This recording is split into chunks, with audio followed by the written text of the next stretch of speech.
Noong mga nakaraang araw, itong motor na to ay di ko mapaandar. Kargado kasi dati kaya ang dami nating papalitan.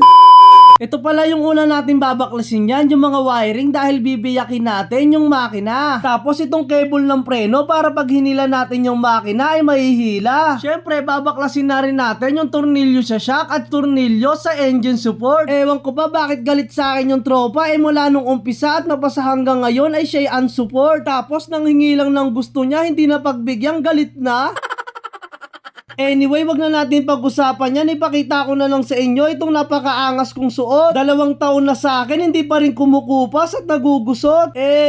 Baka imprint custom yan. Kaya tanggalin na natin itong makina sa chassis. Este yung chassis sa makina. Pareho lang naman, pinagbaligtad ko ba? Uy!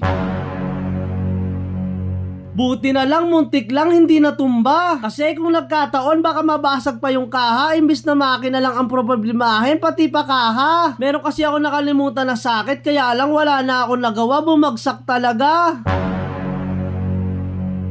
So ayun, ang hirap talaga magbaklas kapag ikaw lang mag-isa. Pero ayun, ipapakita ko sa inyo itong makina na kargado talaga. Kasi ito yung black, napalitan na, ibang brand na yung nakalagay. Tsaka itong head, MP yung head, tapos itong black SJ. So siguro ito is naka 59. So malalaman natin kapag nakita na natin. Alright, so papalitan natin ng stock black tsaka stock head para mas smooth yung andar. Alright, mas papakita ko na rin sa inyo na yung sa spark plug sa head is lost thread na. So pwede naman daw siyang i-retread, kaya lang papalitan ng malaking spark plug. Pero mas maganda yung palitan na rin natin para sure ball. Oversize na yung black, hindi na tumama doon sa tamang tornilyo. So papakita ko sa inyo ito. Yan, wala na siya pagtutornilyuhan. Dito yan, ayan dyan. Ayan, kaya walang tornilyo dito. Tapos ito sa baba is yan, wala na rin tornilyo. Kakabitan dito. Ayan, walang tornilyo. Kaya papalitan natin siya ng stock na black, yung mismong galing sa MSI. Kaya binaklas ko na agad yung breather cover at throttle body niya. Syempre kailangan din natin baklasin itong tensioner at pan cover niya. Ito yung sinasabi ko sa inyo na spark plug na lost thread na. So kahit anong higpit natin dyan is mabubunot mo siya. Ayan. Kahit anong higpit natin, higpitan natin, mahuhugot mo siya. Pag nagkaroon ng compression is yung spark plug is atras lang, lalayo.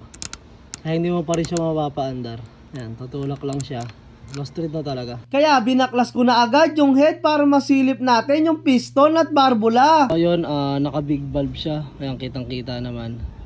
Tapos ito, nakamalaki siyang piston. Not sure kung 59 to, so correct me if I'm wrong. Binaklas ko na rin itong black para malaman kung may gas-gas na. Medyo okay pa naman, ang problema lang may mga hairline na. Kaya papalitan na rin natin para sigurado. Kaya naghanap-hanap na ako kung saan-saan para mapalitan na to. Ayun, dito natin nakuha sa tropa itong head na gagamitin natin para sa MSI. Yan, sa tropa natin. So yun, mura lang naman natin nabili para lang doon sa project natin na MSI. Alright. Ito yung nabili nating stock block. Ayan, stock block tsaka piston. So ito yung pang MSI talaga. So ayan, nakalagay 113 cm. Ayan.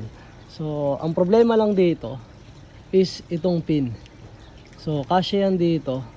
Ang problema dun sa sigunyal. So isasalpak natin tong pin dito sa sigunyal. Ayan. So ayan, maluwag.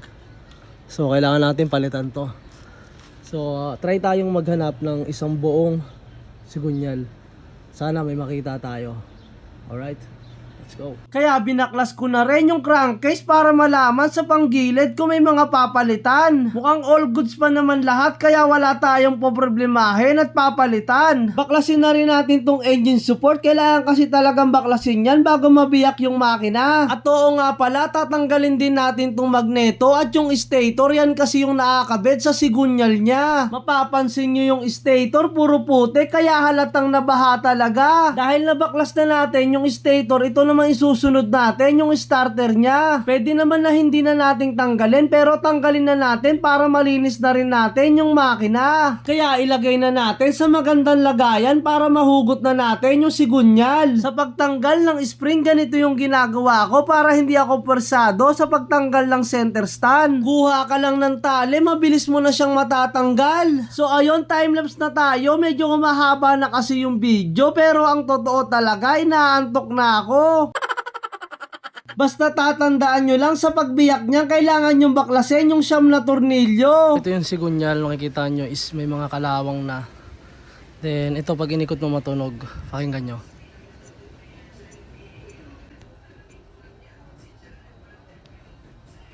Tapos ito.